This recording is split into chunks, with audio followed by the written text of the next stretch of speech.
আমাদের জীবনে এমন কিছু সময় আসে যখন দেয়ালে পিঠ থেকে যায়, যখন আমাদের নির্দিষ্ট চাওয়া পূরণ করা ছাড়া আর বিকল্প কোনো পথ সামনে খোলা থাকে না।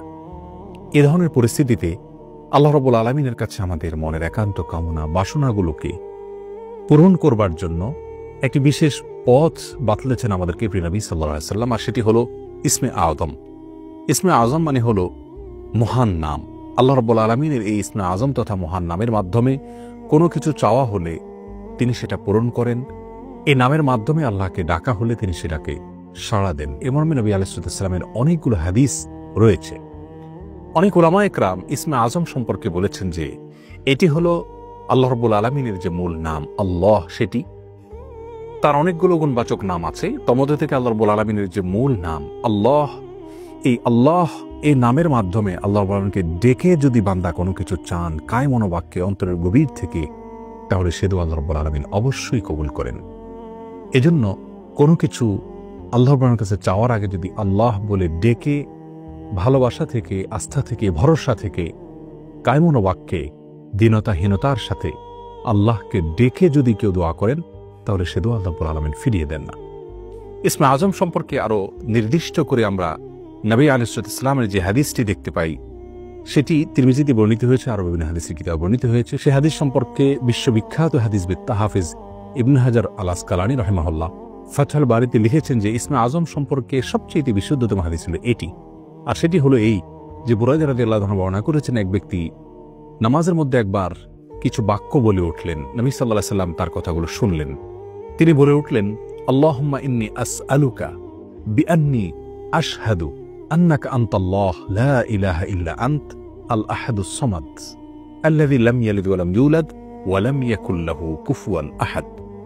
তার মুখে এই বাক্যগুলো শুনে নবী আলাইহিস সালাম বলেছেন, নিশ্চয়ই এই লোকটি ইসমে আযম পাঠ করেছে। ইসমে আযমের মাধ্যমে আল্লাহ রাব্বুল আলামিনের কাছে কোনো কিছু চাওয়া হলে তিনি সেটা ফিরিয়ে দেন না।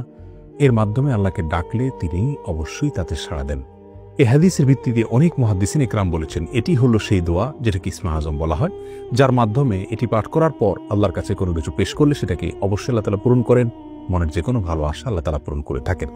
দোয়াটি আবারও বলছি, আল্লাহুম্মা ইন্নী আসআলুকা বিআন্নী আশহাদু আন্নাকা আনতাল্লাহ লা ইলাহা ইল্লা আনত আল আহাদুস সামাদ আল্লাযী লাম ইয়ালিদ ওয়া লাম ইউলাদ ওয়া লাম ইয়াকুল লাহু কুফুয়ান আহাদ। যার অর্থ হলো, হে আল্লাহ, আমি আপনার কাছে প্রার্থনা করছি এ মর্মে যে, এজন্য যে, এই ভিত্তিতে যে আমি সাক্ষ্য দেই আপনি আল্লাহ, আপনি ছাড়া সত্যিকারের কোনো মাবুদ নেই, আপনি কারো মুখাপেক্ষী নন, আপনি একক, এবং আপনি কাউকে জন্ম দেননি, আপনাকেও কেউ জন্ম দেয়নি, এবং আপনার সমকক্ষ আর কেউ হতে পারে না।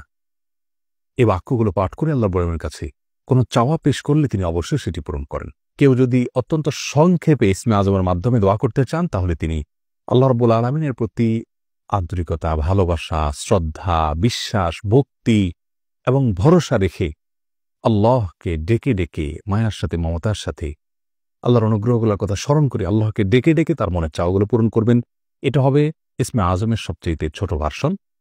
আর যদি কারোর হাতে সময় থাকে, তাহলে তিনি ইসমে আযমের যে দোয়াটি আমরা কথা বলেছি, আল্লাহুম্মা ইন্নী আসআলুকা বিআন্নী আশহাদু আন্নাকা আনতাল্লাহ লা ইলাহা ইল্লা আনত আল আহাদুস সামাদ আল্লাযী লাম ইয়ালিদ ওয়া লাম ইউলাদ ওয়া লাম ইয়াকুল লাহু কুফুয়ান আহাদ। এই দোয়াটা তিনি পাঠ করবেন, করে আল্লাহর কাছে তার চাওয়া পেশ করবেন। জীবনের কঠিন মুহূর্তগুলোতে বিশেষ করে এই ইসমে আযম পাঠ করে আল্লাহর রাব্বুল কাছে দোয়া করব, সেটা অবশ্যই আল্লাহ তাআলা কবুল করবেন যদি দোয়ার মৌলিক শর্তগুলো আমরা পূরণ করে থাকি।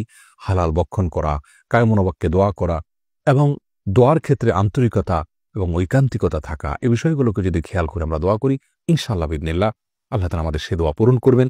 কোনো কারণে সে দোয়া যদি পূরণ হতে আমরা না দেখি, তাহলে সন্দেহাতীতভাবে আমাদের বিশ্বাস রাখতে হবে এটা পূরণ এই মুহূর্তে না হওয়ার মাঝে আমাদের জন্য কল্যাণ নিহিত আছে। আল্লাহ তাআলা এর বিনিময়ে আমাদেরকে আখিরাতে দিবেন।